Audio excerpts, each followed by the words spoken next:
মানব জীবনের সংবিধান হলো কোরআন।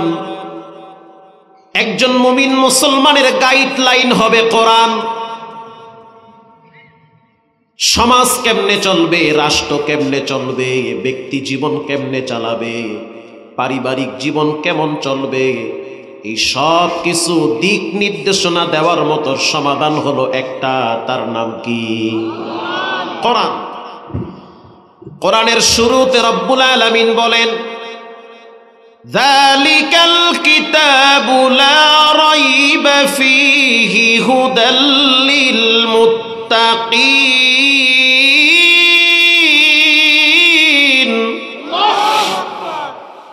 এমন একটা সংবিধান তোমাদের সামনে পেশ করলাম, এটা এমন একটা বরকতি কিতাব, যেই জায়গায় লাগে সেই জায়গার মর্যাদা আল্লাহ বাড়ায়া দেয়। এটা এমন একটা মর্যাদাপূর্ণ কিতাব যে এটা খুলে তাকায়া থাকে সে যেন আল্লাহর মারেফতের নূর দেখতে পায়। যে কোরআন তেলাওয়াত করে কালামুল্লাহ, সে যেন মনে করে তার রবের সাথে কথা বলে। শ্রেষ্ঠ কিতাব কোরআন। এই পৃথিবীতে যত বিধর্মী দেখেন কালেমা পড়ে মুসলমান হয়েছে, অধিকাংশ বড় বড় টপ লেভেলের বেঈমানেরা কোরআন রিসার্চ করে কালেমা পড়ে মুসলমান হয়েছে। যেমন শিব শক্তি মহারাজ, পৃথিবী বিখ্যাত, হিন্দুদের কাছে তিনি একজন দেবতা। ৩৩ কোটি হিন্দুরা তাকে দেবতা বলে মেনে নিয়েছে।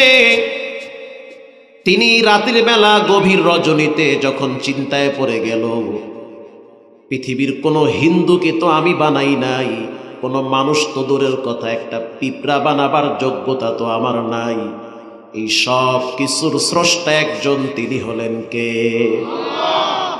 তিনি এবার কোরআন খুললেন, শুরুতেই তাকায় দেখলেন রব বলেছেন, যালিকাল কিতাবু লা রাইবা ফীহি হুদাল লিল মুত্তাকিন। এটা এমন একটি কিতাব, শুরুতেও কোনো ভুল নাই, মাঝখানেও কোনো ভুল নাই, ৩০ পারার ভিতরে বিন্দু পরিমাণ কোনো সন্দেহের অবকাশ নাই। তাহলে এটাই হলো মুমিনদের জন্য সবচেয়ে বড় সংবিধান। আল্লাহর কোরআনের স্পষ্ট ঘোষণা, চোর চুরি করলে তার হাত কাটা যাবে। সমাজের ভিতরে কোরআনের একটা আইন যদি প্রতিষ্ঠিত থাকতো, কসম আল্লাহ, আর এই সমাজে এত অশান্তি হতো না। যেমন আল্লাহ কোরআনে বলেন, আস-সারিকু ওয়াস-সারিকাতু ফাকতাউ আইদিয়াহুমা। নারী হোক পুরুষ হোক, যদি চুরি করে, কোরআনের আইন, তার হাত কেটে দাও। যদি এই আইনটা বাংলাদেশের পার্লামেন্টে পরিপূর্ণভাবে প্রতিষ্ঠিত হইত, পাশ হয়ে যেত, এদেশের ভিতরে যত শিল্পপতি আছে, ধনী মানুষ আছে, দরজা খুলে ঘুমাইতো, চোর কখনোই ওই দিকে হাত বাড়াইতে পারত না। আল্লাহর নবীর দরবারে একটা মামলা আসছে। মামলাটা হলো, কুরাইশ বংশের একজন নারী চুরি করছে। বুখারী শরীফে আসছে, একজন নারী চুরি করার পর ধরা খেয়ে গেছে। আল্লাহর নবীর স্পষ্ট কথা, তার হাত কাটা যাবে, সে যেই বংশের হোক। আর আমাদের দেশে নিজের দোষ নিজের লোকের মানুষ আকাম করলে কোনো অপরাধ নাই, মাফ। আর একজনের সন্তান অল্প অপরাধ করলো, বড় মামলা সাজাইয়া তাকে জেলখানায় নেওয়া হয়। আল্লাহর হাবিবের দরবারে যখন মামলা গেল, আল্লাহর নবী স্পষ্ট জানিয়ে দিল হাত কাটা যাবে। সাহাবায়ে কেরাম ভীত সন্ত্রস্ত হয়ে গেল যে কিভাবে এই বংশের মহিলাটার সম্মান রক্ষা করা যায়, যেহেতু সে কুরাইশ বংশের নারী, তার মর্যাদা অনেক বেশি। সাহাবায়ে কেরাম পরামর্শ করলো যে নবীর কাছে একটু সুপারিশ করা দরকার। কেউ যদি পারো নবীর কাছে গিয়া বলো, আল্লাহর নবী যেন এই বিচারটাকে মাফ করে দেয়, আল্লাহর নবী যেন এই আইনটাকে রহিত করে দেয়, আল্লাহর নবী যেন এই শাস্তিটাকে রহিত করে দেয়, তাকে যেন ক্ষমা করে দেয়। স্পষ্ট মনে রাখতে হবে, রাসূল নিজের থেকে কিছুই বলে না। মা ইয়ানতিকু আনিল হাওয়া ইন হুয়া ইল্লা ওয়াহয়ুন ইউহা। আল্লাহর নবী নিজের থেকে কিছুই বলে না, যা কিছু বলে, যা কিছু করে একজনের অর্ডারে। তিনি হলেন কে? সাহাবীরা পরামর্শ করল, নবীরে ঠান্ডা করার কে পারবে? ছোট্ট একটি বাচ্চা, রাসূলুল্লাহর নাতি, তার নাম হলো ওসামা বিন যায়েদ। তাকে বলা হইল, তুমি নবীরে গিয়া একটু সুপারিশ করো, হাত কাটার বিচার যেন মওকুফ করা হয়। ওসামা বিন যায়েদ চলে গেল নবীর দরবারে। গিয়া দেখলো রাহমাতুল লিল আলামিন হেলান দিয়ে বসে আছে। ইন দি মিন টাইমে সুপারিশের জন্য বারবার বলতে আছে, হুজুর, কুরাইশ বংশের নারী, সম্মানী ব্যক্তি, চুরি করেছে, শয়তানের ধোকায় পড়ে, আপনি তাকে মাফ করে দেন। বলার সাথে সাথে রাসূলুল্লাহর মেজাজ গরম হয়ে গেছে, চেহারা লাল হয়ে গেছে। শোয়াব থেকে তিনি শক্ত হয়ে বসে বলেন, ওয়াল্লাযী নাফসি বিয়াদিহি লাউ ফাতিমাতু বিনতি মুহাম্মদ, শুনে নাও, যদি মুহাম্মাদের কলিজার টুকরা ফাতেমা চুরি করত, আমি মুহাম্মদ হাত কেটে দিতাম। আল্লাহু আকবার বলেন না? মুহাম্মাদের মেয়ে যদি ফাতেমাও চুরি করত, স্বজন প্রীতি চলতো না, হাত গোড়ার থেকে কেটে দিতাম। বলেন, এই আইনটা হলো কার? সৌদি আরব তো আমি অনেকবার গেছি, কাতারেও গেছি, দুবাইতেও গেছি। স্বর্ণের দোকানগুলা খুলে বসে থাকে, অথচ কোনো চোরের সাহস নাই যে সেই দোকানে হাত দিবে। অনেক উল্টাপাল্টা চললেও কোরআনের দুই একটা আইন ওই দেশে চালু আছে, যার কারণে চুরি করার আগে বারবার হাত দেখা লাগে। এই আইনগুলো প্রতিষ্ঠা করতে গেলে কোরআনকে রাষ্ট্রীয়ভাবে বিজয় করতে হবে। রাগ করলেন? রাগ করিয়ে না। আগের যুগে মহিলাদের ভিতরও কোরআনের প্রেম ছিল। মা বোনেরা শুনে নেন, এখনকার যুগের মা বোনদের আইডল হলো নায়িকারা, আর আগের যুগের মা বোনদের আইডল ছিল, অনুসরণীয় ছিল ফাতেমাতুজ জোহরা, আয়েশা সিদ্দিকা। এজন্য তাদের ঘরগুলায় যদিও কোনো সামগ্রী ছিল না, উপকরণ তেমন ছিল না, চমৎকার কারুকার্য ছিল না, কিন্তু তাদের ঘরে বরকত নাজিল করেছেন কে? একটু সামনে আগায় বসলে ভালো হয়। প্রিয় ভাইয়েরা আমার, একটু আগায় বসে। আগের যুগে মহিলারা নিয়মিত কোরআন তেলাওয়াত করত। আজ থেকে 20 বছর আগেও দেখেছি, ছোটবেলায় কোনো মা যদি গর্ভবতী হইত, সে কোরআন খুলে বসে বসে তেলাওয়াত করত, নামাজে দাঁড়ায় যাইত। আর এখনকার যুগের অনেক মা বোনেরা পেটে বাচ্চা নিয়া, রিমোট হাতে নিয়া, কিরণমালার জি বাংলা নিয়ে ব্যস্ত থাকে। প্রিয় ভাইরা আমার, আগের যুগের মহিলাদের ভিতরেও কোরআনের প্রেম ছিল, ভালোবাসা ছিল। এজন্য রব্বুল আলামিন তাদের নাম স্মরণের অক্ষরে জাতির সামনে পেশ করেছে। কোরআন হলো মানব জীবনের সমস্ত সমস্যার সমাধান। আল্লাহু আকবার। আব্দুল্লাহ বিন মুবারক রাহমাতুল্লাহি আলাইহি হজ করার জন্য মক্কায় গেলেন। আব্দুল্লাহ বিন মুবারককে চিনে না এমন কোন আলেম নাই, তার মানে তিনি একজন বিখ্যাত মুহাদ্দিস ছিলেন।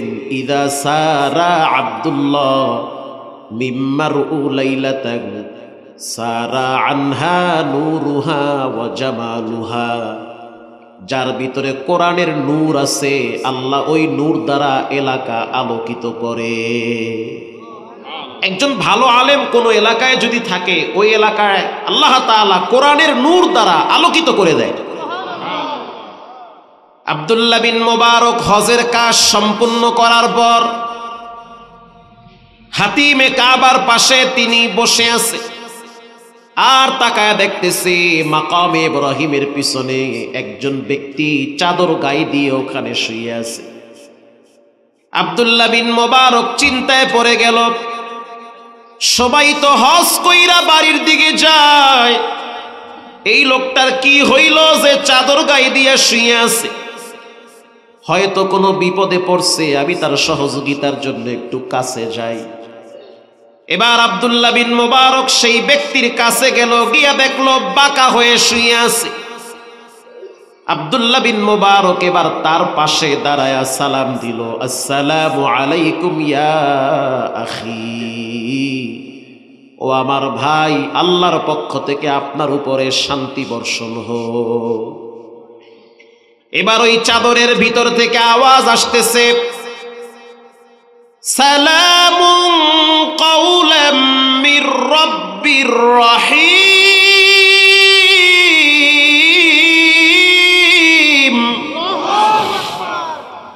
আব্দুল্লাহ বিন মোবারক আশ্চর্য হয়ে গেল, আমি তো সালাম দিয়েছি পুরুষ মানুষ মনে করে, এখন দেখি পুরুষ না, এ একজন বৃদ্ধা নারী।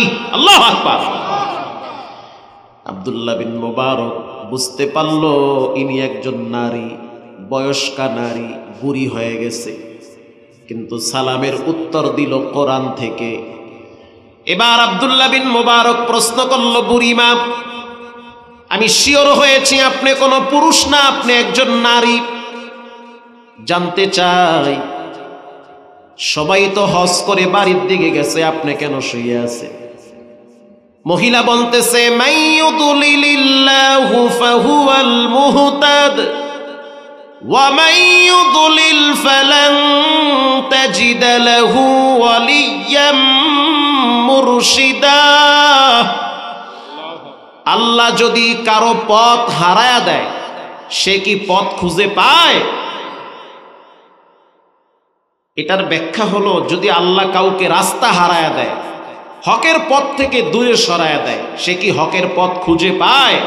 পায় না। মহিলা বুঝায় দিল, শুনে নাও মুহাদ্দিস সাহেব, আমি রাস্তা হারায়া ফেলাইছি, আমার সাথী সঙ্গীরা হজ করে বাড়িতে গেছে, আমি তাদেরকে হারায়া ফেলাইছি, কেমনে যাব? এজন্য আমি মাকামে ইব্রাহিমের পাশে শুয়ে আছি। আল্লাহু আকবার। রাস্তা হারায় ফেলাইছি আমি। আব্দুল্লাহ বিন মোবারক প্রশ্ন করল, বুড়িমা, কতদিন আপনি এখানে পড়ে আছেন? মহিলা এবার কোরআন থেকে জবাব দেয়, সালাসা লায়ালিন সাওয়িয়া, 3টা রাত আমার জীবনে এখানে অতিবাহিত হয়ে গেছে। 3 দিনের মুসাফির, রাস্তা হারায় ফেলাইছি, যার কারণে আমি এখানে পড়ে আছি। 3টা রাত অতিবাহিত হয়েছে। আব্দুল্লাহ বিন মোবারক আশ্চর্য হয়ে গেল, কথা বলি আমার ভাষায়, মহিলা উত্তর দেয় কোরআনের ভাষায়। এবার আব্দুল্লাহ বিন মোবারক প্রশ্ন করল, বুড়িমা, কিছু খাইছেন আপনি? এটাও একটা ভদ্রতা, এটাও সুন্নাহ।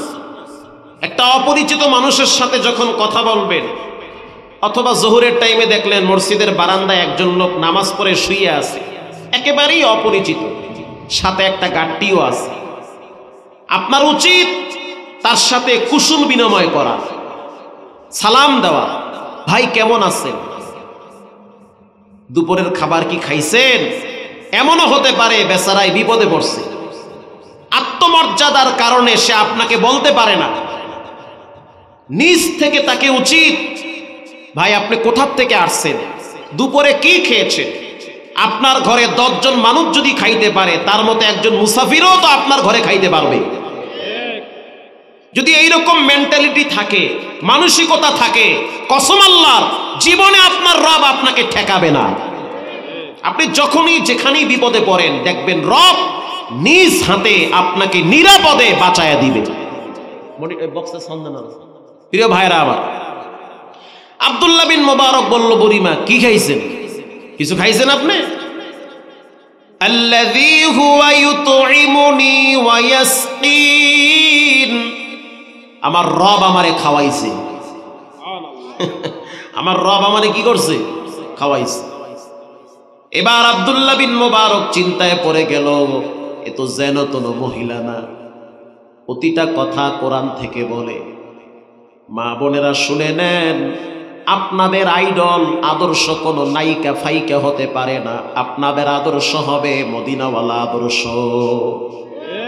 বাচ্চা কাচ্চাও ভালো হবে, তা না হইলে শেষ বয়সে লড়ান খাওয়া লাগবে, বহুত প্যারা পোয়ান লাগবে। এবার আব্দুল্লাহ বিন মুবারক প্রশ্ন করল, বুড়িমা,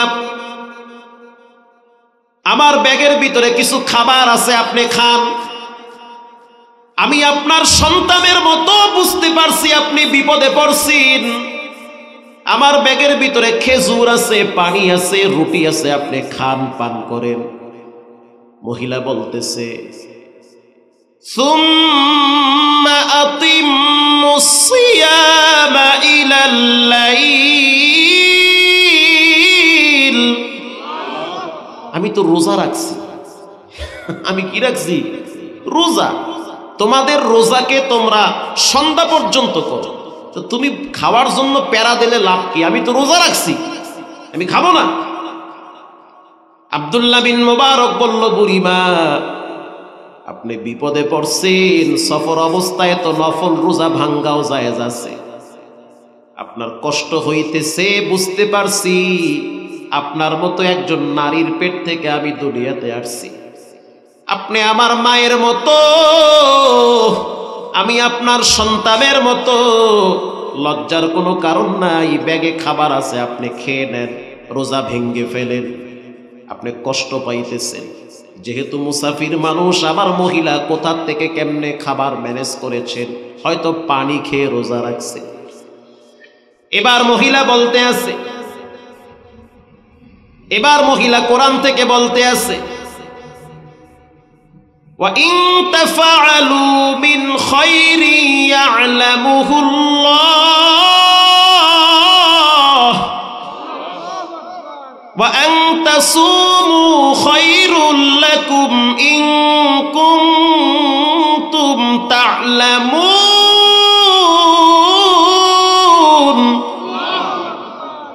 ঠিক মতো সাউন্ড দিও, তোমার মাইক কিন্তু লোড সইতেছে না। আমার কথা কি আপনারা স্পষ্ট বুঝতেছেন? হ্যাঁ। আরে নফল রোজা রাখলে তো অনেক কল্যাণ। আমি তো নফল রোজা রাখছি, আর নফল রোজা রাখলে স্বাস্থ্য ভালো থাকে, ইমানের ভিতরে শক্তি পাওয়া যায়। কেন আমি রোজা ভাঙবো? তুমি এই পেশাল বাদ দাও, আমি রোজা রাখছি, ভাঙবো না। আব্দুল্লাহ বিন মুবারকের শ্রদ্ধা বেড়ে গেল। যার ভিতরে কোরআন থাকে সে যদি জেলখানায়ও যায়, অনেক পুলিশরা গোপনে গোপনে তাদের সহযোগিতার জন্য রাত্রিবেলা দাঁড়িয়ে যায়। জি, ঠিক কথা। আজকের কথা বলি, ঢাকায় একটা মিটিং সেরে খুব দ্রুত আসতেছি, রাস্তায় ওভার স্পিরিট গাড়ি আমার আটকাইছে, আরো 15-20টা আটকাইছে। মাত্র 10% স্পিরিট বেশি, থাকার কথা 80, গাড়ি আছে 92-তে। মাওয়া রোডে গাড়ি সিগন্যাল দিচ্ছে, আটকাইছে। সবার নামে মামলা দিছে, নিয়ম অনুযায়ী মামলা আমিও পাই, তার শক্তিও আছে, ক্ষমতাও আছে, দিতে পারে। তো তার কথা হলো, হুজুর আপনার বয়ান শুনি ভালো লাগে, যদিও শক্তি আছে, পাওয়ার আছে, দিতে পারি, কোরআনের খাতিরে মামলা দিলাম না। মানে ন্যূনতম একটি ভদ্রতা দেখাইছে।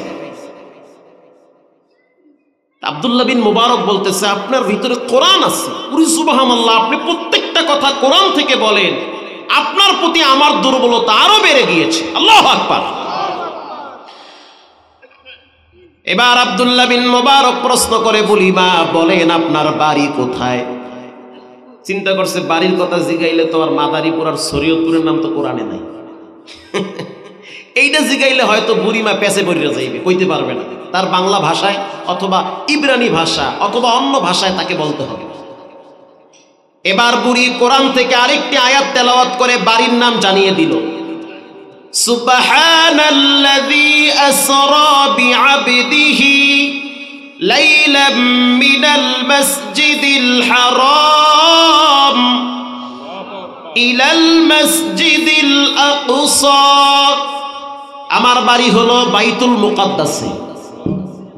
বাইতুল মুকাদ্দাসের কথা কোরআনে আছে না নাই? আব্দুল্লাহ বিন মুবারক চোখের পানি ছেড়ে দিল। এই জন্যই তো বলছি আপনি বরকতি মাটির নারী, আগের মতোই থাকুন।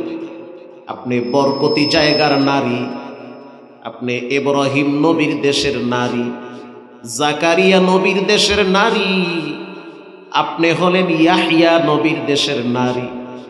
নবীদের বরকতে নারীদের ঈমানগুলা আল্লাহ মজবুত করে দিয়েছে। ও বুড়িমা, যদি মনে কিছু না নেন, আমি আপনাকে আমার উটের পিঠে চড়াইয়া লাগাম ধরে টানতে টানতে বাইতুল মুকাদ্দাস আপনার বাড়িতে পৌঁছে দিতে চাই। আপনাকে আমি পৌঁছে দিতে চাই। আপনার কি অভিমত বলেন? এবার মহিলা বলতেছে, ওয়া ইন তাফআলু মিন খায়রি ইয়া'লামুহুল্লাহ ওয়া ইন তাফআলু মিন খায়রি ইয়া'লামুহুল্লাহ। তুমি যদি কারো উপকার করো, তোমার উপকার একজন করবে, তিনি হলেন কে? আল্লাহ। যুবক ভাইরা আমার, রাস্তায় দাঁড়িয়ে আছেন, একটা মানুষ বিপদে পড়ছে, একটু সহযোগিতার জন্য হাতটা বাড়ায় দেন। একটা মানুষ ভ্যানটাই না ব্রিজে উঠাইতে পারে না, অনেক লোডবাহী গাড়ি, মালবাহী লোড গাড়ি, আপনি একটু সহযোগিতা করে ভ্যানটারে ধাক্কা মারেন। রাস্তা পারাবার সময় তাকায় দেখলেন একজন বৃদ্ধ মানুষ লাঠিতে ভর দিয়ে হাঁটে, রাস্তা পারাইতে কষ্ট হয়, একটু হাতটা ধইরা রাস্তাটা পার করে দেন। চায়ের দোকানে বসে আছেন গরিব মানুষ, টাকা নাই, রুটির দিকে তাকায় থাকি, 10টা টাকা দিয়া তাকে একটু রুটি কেনার সুযোগ করে দেন। কসম দিয়া বললাম, আপনার রব আপনারে কোথাও ঠেকাবে না। এমন জায়গায় আপনার সাহায্য লাগবে যেখানে দুনিয়ার মানুষ আপনাকে সহযোগিতা করতে পারবে না, শুধুমাত্র রবের সহযোগিতা লাগবে। আল্লাহু আকবার। এরকম কিছু ভালো কাজ করেন যার দ্বারা দুনিয়ার বালা কাটবে। মানুষ যখন ভালো কোনো কাজ করে, আল্লাহ তাআলা তাকে কঠিন বিপদ থেকে ওই ভালো কাজের উসিলায় বাঁচায়া দেয়। এ প্রসঙ্গে বুখারী শরীফের একটা ঘটনা শোনাবো।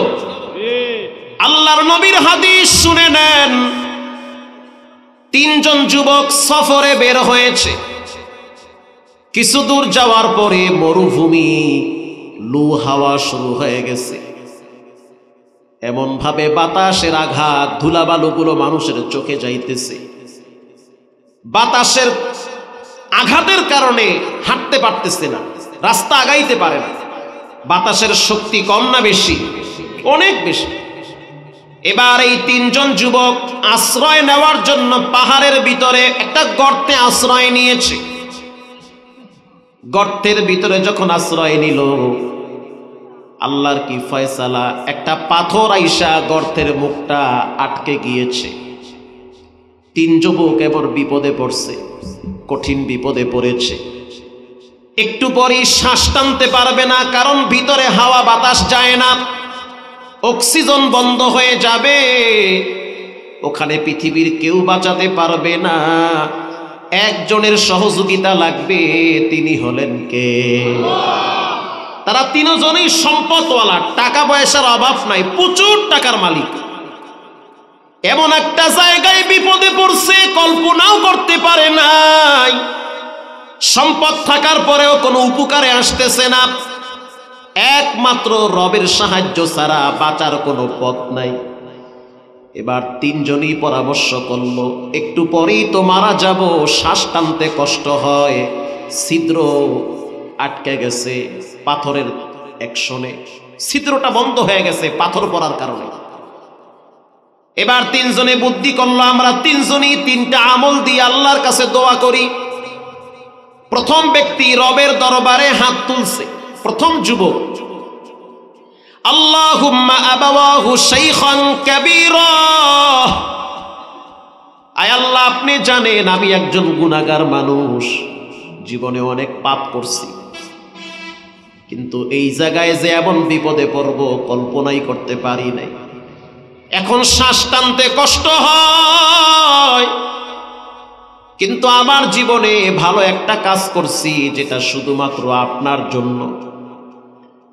আল্লাহুম্মা বাওয়াহু শাইখান কাবীরা, আমি আমার আব্বা আম্মাকে আপনার জন্য সবচেয়ে বেশি ভালোবাসি। আল্লাহু আকবার। আমার একটা অভ্যাস হলো প্রতিদিন দুধ দহন করে বকরির থেকে দুধ নামাইয়া মায়েরে খাওয়াই, বাবারে খাওয়াই, তারপরে বাল বাচ্চারে খাওয়াই। আমার বাচ্চারা কান্দে, তারপরও তাদের মুখে দুধের পেয়ালা দেই না। আগে আমার মায়েরে খাওয়াই, এরপরে বাবারে খাওয়াই, তারপরে বাচ্চাদেরকে খাওয়াই। একদিন রাত্রিবেলা আমি চলে গেলাম একটা গাছ কেনার জন্য অনেক দূরে। আসতে আসতে অনেক রাত হয়ে গেছে।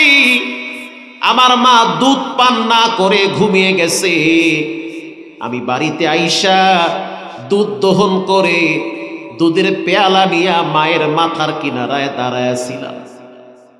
সারা রাত দাঁড়ায়ছিলাম। আমার মা যখন ঘুম থেকে জাগ্রত হয়েছে, আমি আমার মায়ের মুখে দুধের পেয়ালা দিয়েছি। এটা শুধুমাত্র আপনার জন্য করেছি, কারণ আপনার রাসূল বলেছেন। শুধু আমাদের নবী না, মুসা নবী, দাউদ নবী, আইয়ুব নবী, সব নবীদের কথা মায়ের পায়ের নিচে সন্তানের জন্য জান্নাত রেখেছেন কে? ও সন্তান, মায়ের সাথে সম্পর্ক দূরত্ব কইরো না। যাদের মা বাবা বেঁচে আছে সময় থাকতে কদর করেন, মইরা গেলে কান্দাও পাইবেন না। আমি আমার আব্বা আম্মারে ভালোবাসি শুধুমাত্র আপনার জন্য। ওই দিন রাত্রে ঘরে আইসা চাইলে আমি বাচ্চাদেরকে উঠাইয়া দুধ পান করাইতে পারতাম, কিন্তু বাচ্চাদেরকে না খাওয়াইয়া মায়েরে খাওয়াইছি। এই দৃশ্য যদি আপনার কাছে পছন্দ হয়, এই পাহাড়ের মুখ থেকে, গুহার মুখ থেকে পাথরটারে সরায়া দেন। আল্লাহর রাসূল বলেন, বলার সাথে সাথে পাথরের 1/3 অংশ সরে গিয়েছে। একটু ফাঁক হয়েছে, তার মানে ওই আমলটা আল্লাহর কাছে কবুল হয়েছে। কোনো সন্দেহ আছে? নাই। এবার দ্বিতীয় ব্যক্তি দোয়া করতেছে, রব্বুল আলামিন, আমি আমার চাচতো বোনকে ভালোবাসতাম। এটা হাদিসের কথা, রাসূল বলেছেন। আমি আমার চাচাতো বোনকে ভালোবাসতাম, দেখতে অনেক সুন্দর ছিল, সুশ্রী সুন্দরী ছিল। আমার চাচাতো বোনটাও আমারে ভালোবাসত। ঘটনাক্রমে একদিন আমার চাচার ঘরে চাচিও ছিল না, চাচাও ছিল না। আমি আর আমার চাচতো বোন সেই ঘরের ভিতরে ছিলাম। আমার চাচতো বোনের সাথে আমি অপকর্ম করার জন্য প্রিপারেশন নিয়েছি। তার সাথে আমি জেনায় লিপ্ত হব। দরজা জানলা সব লাগায় দিছি। আমি আমার চাচতো বোনের দিকে তাকায়া দেখলাম তার চোখের অশ্রু বায়া বায়া বায়া বায়া মাটি ভিজতেছে। আমি প্রশ্ন করলাম, মা ইউবুকি, কেন কাঁদো, কি হয়েছে? আমার চাচতো বোন বলতে আছে, আমি কাঁদি না, কে যেন আমারে কাঁদায়। কে তোমারে কাঁদায়? বলে, ইন্নী আখাফুল্লাহ, আমাকে একজন কাঁদায় যারে আমি সবচেয়ে বেশি ভয় পাই। তিনি হলেন কে? ইয়ালামু খাইনাতাল আ'য়ুনি ওয়া মা তুখফিস সুদূর, যিনি গোপনেও দেখে প্রকাশ্যেও দেখে। রাতের আধারে দরজা জানলা লাগাইয়া মোবাইলের দিকে তাকায় তাকায় কি দেখেন? আপনার রব আপনার দিকে ঠিকই তাকায় থাকে।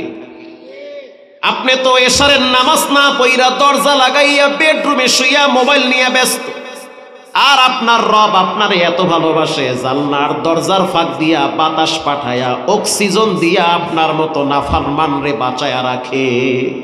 আল্লাহু আকবার। এবার সেই যুবক বলল, যেহেতু তুমি আল্লাহরে ভয় পাও, যাও, তোমার সাথে আমি আজকে কোনো অপকর্ম করব না। ও মালিক, যদি ওই দিনের ওই কাজটা তোমার কাছে পছন্দ হয়, একমাত্র আপনার ভয়েতে আমি এই খারাপ কাজ করি নাই, আপনার ডরে আমি খারাপ কাজ থেকে নিজেরে বাঁচায় রাখছি। যারা আসতেছে দাঁড়ায় থাকুক ও জায়গায়, এদিকে ঢোকার দরকার নাই। আর এটি ঢুকতে গেলে আমার বয়ানের মুড আউলাইয়া যায়। ঢোকে আন যান, ওখানে সব চাইপা থাকবে। খিচুড়ি খাওয়ার টাইম হয়ে গেছে, ঠিক না বেঠি? রাগ করতেছেন? রাগ করেন না, একটু কষ্ট করে দাঁড়াক না, সমস্যা। ইন্নী আখাফুল্লাহ, আমি আল্লাহরে সবচেয়ে বেশি ভয় পাই। এই ডরে আমি আমার চাচতো বোনের সাথে খারাপ কাজ করি নাই। আল্লাহ, ওই আমলটা যদি আপনার জন্যই হয় তো এই পাথরের গজব থেকে আমাকে বাঁচান। রসুল বলেন, বলার সাথে সাথে 3 ভাগের 2 ভাগ পাথর সইরা গেছে। এবার তৃতীয় ব্যক্তি দোয়া করে, রব্বুল আলামিন, আমি একজন বিজনেসম্যান, ব্যবসায়ী মানুষ, আমার বাড়িতে শত শত কর্মীরা কাজ করে, শ্রমিকরা কাজ করে। ঘটনাক্রমে একদিন একটা শ্রমিক বেতন না নিয়ে চলে গেছে। কথা বুঝতেছেন? 1 মাস ডিউটি করার পর বেতন না নিয়ে রাগ করে চলে গেছে। আমি সেই শ্রমিকের টাকাটা জমা করে ব্যবসায় খাটাইছি।